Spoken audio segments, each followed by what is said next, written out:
Hello guys, welcome to my channel.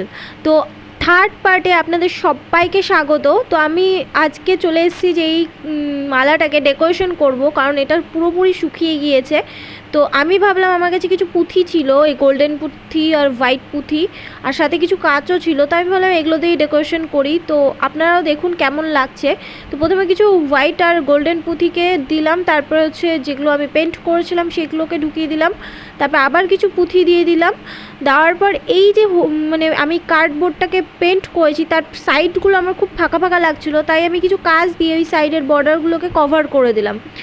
লাস্টে আমি পুরোটা আপনাদের সাথে শেয়ার করব যে কেমন হয়েছে। আপনারা অবশ্যই জানাবেন যে আমাকে যে আমার এই প্রথম করা চকারটা আপনাদের সবার কেমন লেগেছে। তো আমি ফাইনালি এটাকে হচ্ছে কিছু অভ্র এবং ব্ল্যাক মার্কার পেন দিয়ে বর্ডার করে দিয়েছি। তো আপনারা অবশ্যই জানাতে ভুলবেন না যে কেমন হয়েছে।